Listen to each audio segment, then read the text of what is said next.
और बात करते हैं महामारी कोरोना की, जिसने फिर देश में किया है बाउंस बैक। जी हां, आपको बता दें कि कोरोना को देखते हुए कई राज्यों में लॉकडाउन की तैयारी शुरू हो गई है। हिमाचल प्रदेश के 4 जिलों में नाइट कर्फ्यू लगा दिया गया है। हिमाचल में सभी स्कूलों को 31 दिसंबर तक बंद कर दिया गया है। कोरोना पर दिल्ली, गुजरात सरकार को सुप्रीम कोर्ट की कड़ी फटकार लगी है। 3 दिन में दिल्ली सरकार से हलफनामा दाखिल करने के लिए कहा है।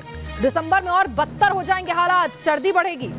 सुप्रीम कोर्ट ने कहा है दिल्ली में 24 घंटे में कोरोना से 121 मौतें हुई हैं। लगातार तीसरा दिन है जब मरने वालों की तादाद 100 से ज्यादा रही है। तो दिल्ली में कोरोना जिस तरह से कोहराम मचा रहा है, लेकिन लोग अब भी संभलने की तैयारी में नहीं है। दिल्ली में लगातार तीसरे दिन कोरोना से मौत का आंकड़ा 100 को पार कर गया, लेकिन सार्वजनिक जगहों पर अब भी कोरोना गाइडलाइंस की धज्जियां उड़ रही हैं। सावधान रहिए, यह आपकी और हमारी जान की बात है।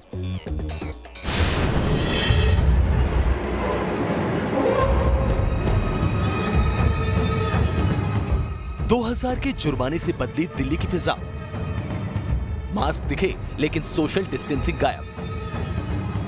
2000 के जुर्माने के बाद दिल्ली में मास्क के मामले में दिल्ली की हालत सुधरती दिख रही है, लेकिन सार्वजनिक जगहों पर सोशल डिस्टेंसिंग की अब भी धज्जियां उड़ रही हैं। आपको लिए चलते हैं दिल्ली के आनंद विहार बस अड्डे पर, जहां बिना चेकिंग के लोग यूपी से दिल्ली और दिल्ली से यूपी आ रहे हैं। ये दिल्ली से गाजियाबाद जाने के लिए जो फुटओवर ब्रिज है, अभी हम वहाँ खड़े हैं। आनंद विहार से गाजियाबाद ये यहाँ पर जाता है, कौशाम्बी बस अड्डा है। ये बाईं तरफ आनंद विहार का जो इलाका है, यहाँ अगर देखें आप तो ये दिल्ली में तमाम बसें जो आती हैं यूपी की, वो बसें यहाँ पर आपको नज़र आ रही हैं। यहाँ पर यात्री आपको नज़र आ रहे हैं, लेकिन चेकिंग स्टाफ जो कि कहा जा रहा है कि यूपी सरकार के चीफ सेक्रेटरी ने कहा है, क्योंकि दिल्ली में थर्ड वेव आ गई है, लगातार मामले बढ़ रहे हैं, तो उसके लिहाज से अगर हर व्यक्ति की टेस्टिंग की जाए, ये आदेश जो है वो जारी किया गया है। लेकिन यहाँ पर आपको जो स्थिति दिख रही है,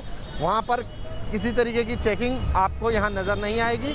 आपको बता दें कि यूपी सरकार ने दिल्ली से यूपी जाने वाले हर शख्स का कोरोना टेस्ट करने का फैसला किया है, लेकिन आनंद विहार बस अड्डे पर ऐसी कोई व्यवस्था नजर नहीं आ रही। अब दिल्ली से जो यूपी जा रहे हैं, यानी कि किसी तरीके की टेस्टिंग जो है बस अड्डे में नजर नहीं आ रही। आप बताइए कहाँ जा रहे हैं आप? हम जाएंगे यहाँ से सोनौली, गोरखपुर।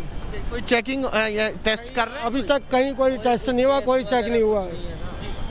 कोई टेस्ट वगैरह नहीं है यहाँ पे। नहीं बस अड्डे से अंदर बाहर कहीं टेस्ट हो रहा है? कहीं टेस्ट नहीं हो रहा। अच्छा, हाँ। आप कहाँ जा रहे हैं आप? अपने जा रहे हैं अलीगढ़। अलीगढ़ जा रहे हैं। किसी तरीके का कोई टेस्ट हुआ है क्या? नहीं, कोई टेस्ट नहीं। दावे किए जा रहे हैं, इन दावों की हवा भी निकलती हुई दिख रही है, क्योंकि ये संभव भी नज़र नहीं आ रहा कि इतनी जिस तरीके से भीड़ आ रही है। आप देखिए, यहाँ से हज़ारों की भीड़ आती है, तो अगर ऐसे में ये स्थिति बनी रहेगी तो फिर कैसे संभव होगा? दिल्ली एनसीआर में कोरोना की दहशत है। सरकार कोरोना की तीसरी लहर से लड़ने की जद्दोजहद में जुटी है। ऐसे में जरूरत है टेस्टिंग के साथ साथ कोरोना के गाइडलाइंस को सख्ती से पालन करने की।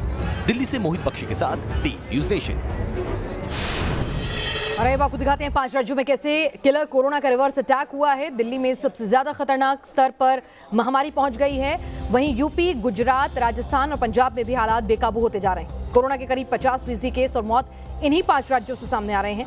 कोरोना का रिवर्स अटैक हुआ है। एक तरह से देखा जाए तो 6746 मामले आए हैं, 121 मौतें हुई हैं दिल्ली में। उत्तर प्रदेश में 2557 मामले, 35 मौतें पिछले 24 घंटे की हम बात कर रहे हैं। पंजाब में 679 मामले, 19 मौतें। राजस्थान में 3260 मामले, 17 मौतें। गुजरात में 1495 मामले, 13 मौतें। और ये तमाम राज्य जो हैं कुछ कदम जो है वो उठा रहे हैं, लेकिन दिल्ली में अभी तक कोई नाइट कर्फ्यू, कोई भी लॉकडाउन जैसी बात अभी तक नजर नहीं आ रही है। जबकि मौतों के मामले में और आंकड़ों के मामले में दिल्ली, गुजरात, उत्तर प्रदेश, राजस्थान से, हिमाचल से कहीं आगे निकल चुकी है। छोटे से ब्रेक के लिए यहाँ रुक रहे हैं, जल्द लौटेंगे।